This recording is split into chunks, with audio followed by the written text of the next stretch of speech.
Hello, welcome to Snuggle Up. Today you're going to listen to the story Journey to Find Happiness.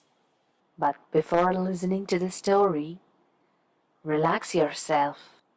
I know you will have worries, you will have so much tension, you have a stressful life. You really don't know how you're going to relax. Just don't worry, your body knows how to relax in its own unique way. While you're listening to me, automatically your body relaxes and you will go inside your cozy bed and your mind goes inside the story as if you are traveling to the story. Without any further delay, let's start this adult bedtime story. It's a story about a man who is sitting on a bench, and one day a monk walking past in a relaxed way, being mindful of each step that he takes. And as he walks past, he notices this man sat on a bench. He notices that the man appears to be sad, and the man looks like he's perhaps depressed and he's not particularly motivated. So the monk decided to sit down on the bench, and he turns to the man who's looking sad on the bench, and he asks him, "What's your story?" And the man doesn't respond. And so the monk calmly and firmly asks again, "What's your story?"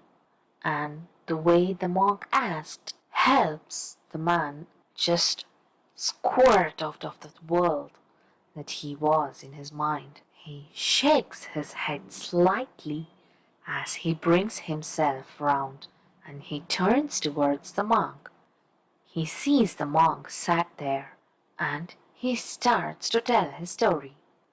He talks about how he had a beautiful wife. She was incredibly attractive. She seemed really sweet, but it turned out that she was bad for him. He did anything he could for her. He wanted her to be in his life, so he would do anything he could to try to make sure that she was happy and she stayed with him. But what he found out was that all she wanted was his money and nothing else. She took all the happiness from him and she left. He said that he felt good while he was with her, but then he ended up feeling bad when they were apart, and he kind of craved wanting to be with her, even though he could see the harm she was doing to him. He spoke about how he didn't have much money, but he spent what he did have on his wife. But that meant that he didn't have enough money for the essentials that he needed. He spent money on fast cars, expensive items, and he would end up feeling sad or feeling like he might lose her. So he would want to spend lots of money on her. And whenever he felt sad, he would want to spend lots of money on himself to make himself happy. But then he would end up feeling guilty and end up feeling anxious and then end up feeling sad again. Then he ended up getting more and more in debt, with the debt growing larger and larger all the time. Then he described to the monk that it's like a kind of sad, happy guilt cycle where he'd feel sad. He would spend lots of money to make himself feel happy, and then he would feel guilty for all the money he spent, which would make him feel sad again, and the cycle would continue. He spoke about how he finally left his wife, but now he feels like there's something missing in his life. Up to this point, the monk had just been paying the man's attention, just listening, just absorbing what he's given. And then he leaned in and he said to the man that it reminds him of the story of Hansel and Gretel.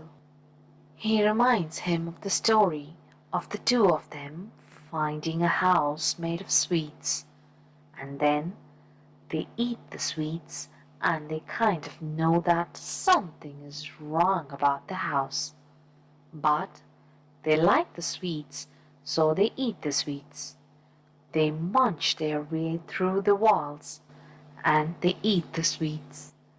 And then the lady in the house keeps giving them more and more sweets, and they just accept them and keep eating and eating and eating, unaware that really they are being fattened up for the day, that the witch can eat them. And the monk explained that the good thing about that story is that eventually they realized in time what was going on, and they managed to turn things around so that they could escape and they could get out of there.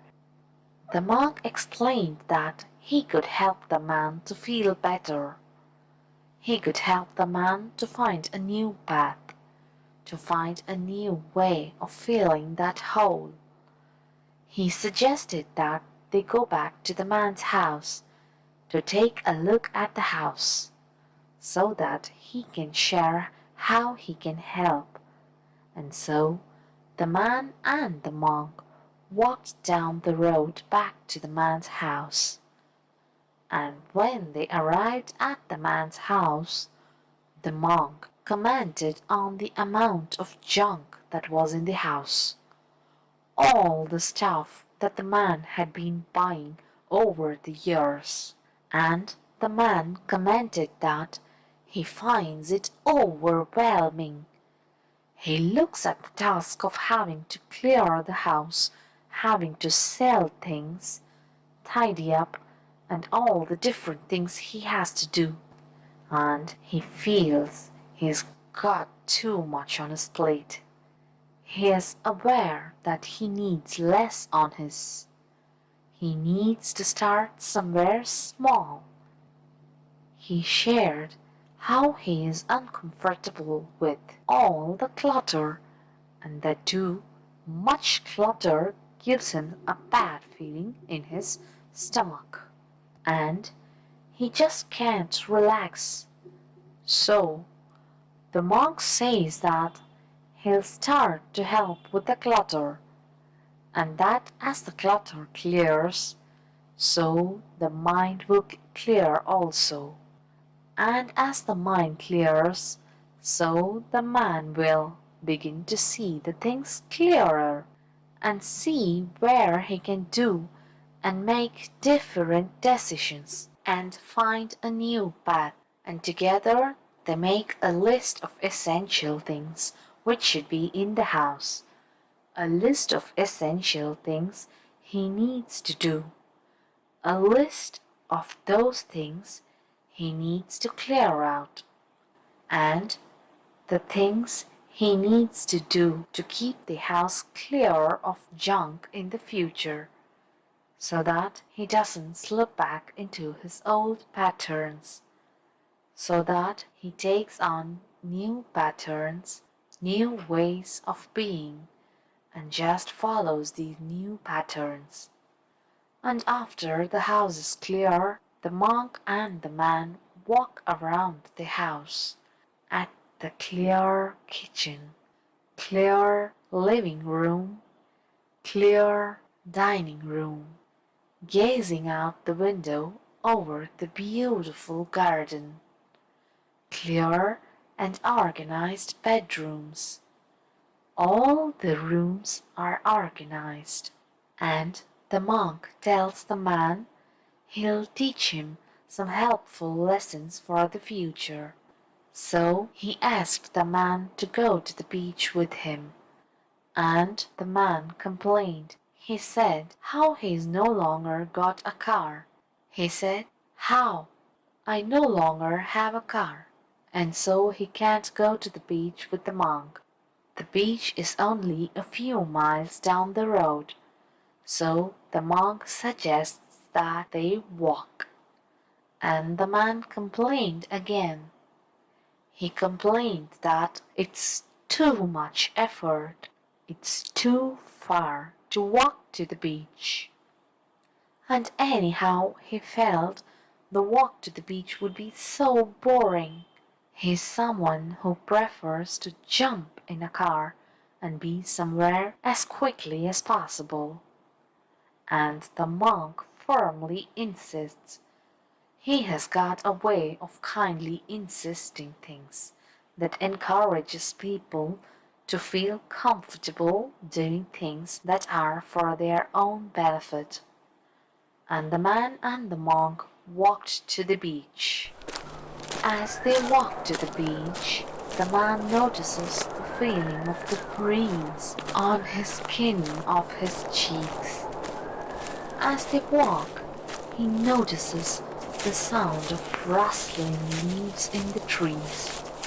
As he is walking down the path, he notices the sound of his footsteps, and as he continues walking with the monk, he notices the feeling of his arms moving as they swing side to side.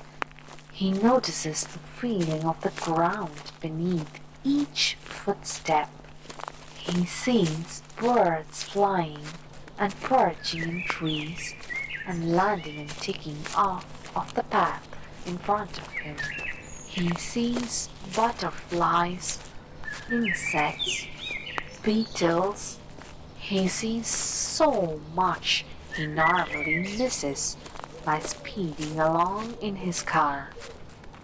And every now and then, the monk and the man strike up conversation, just general chat, and at some point during the walk, the man goes inside his mind and tells himself how he has beginning to enjoy the journey.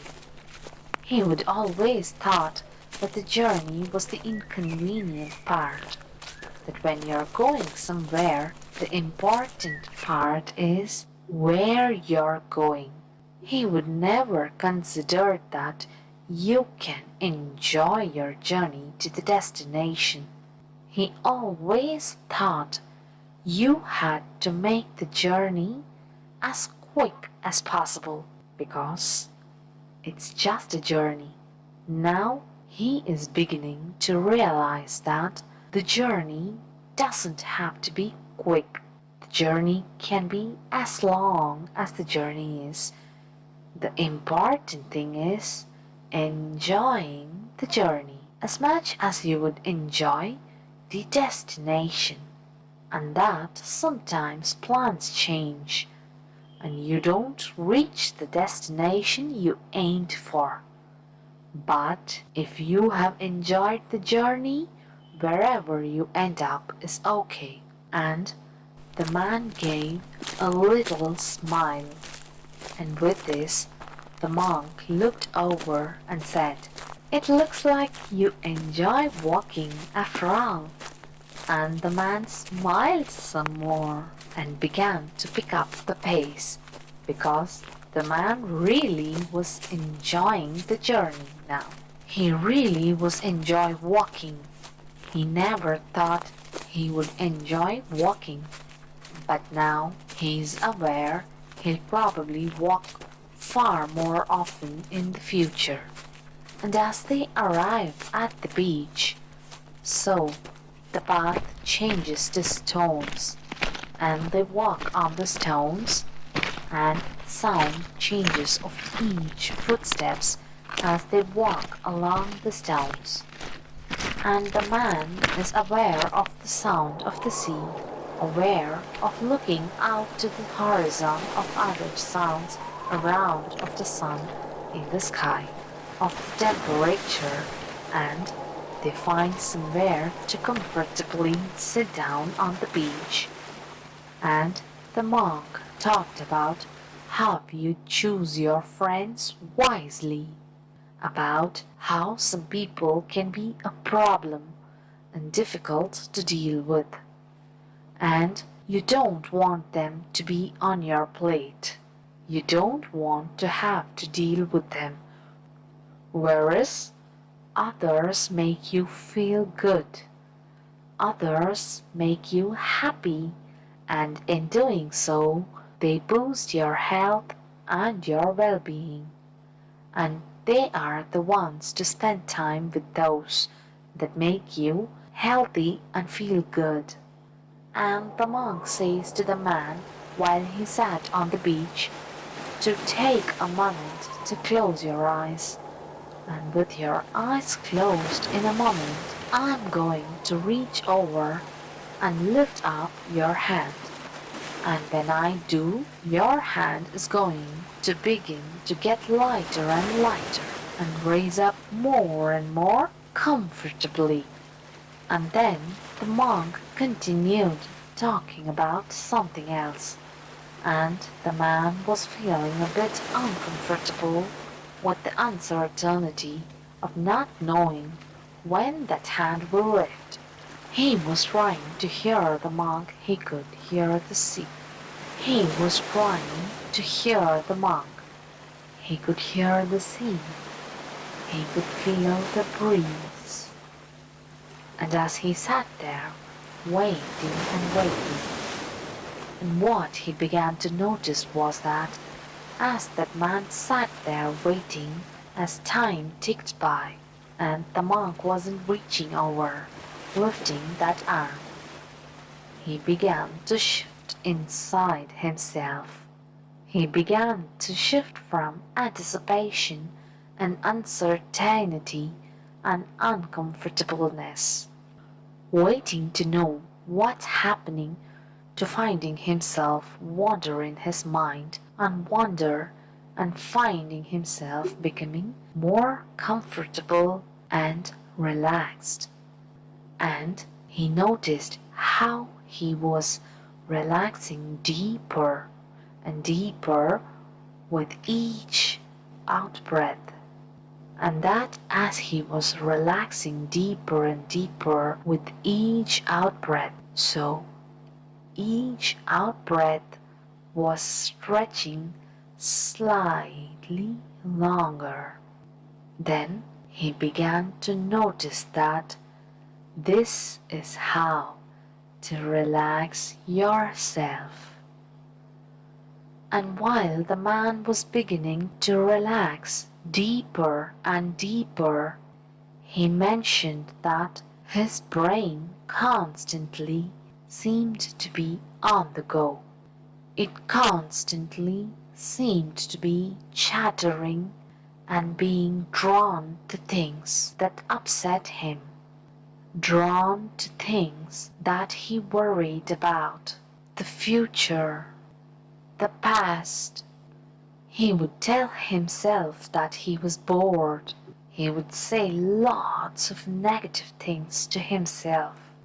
And the monk explained that that's okay. It's just your brain thinking.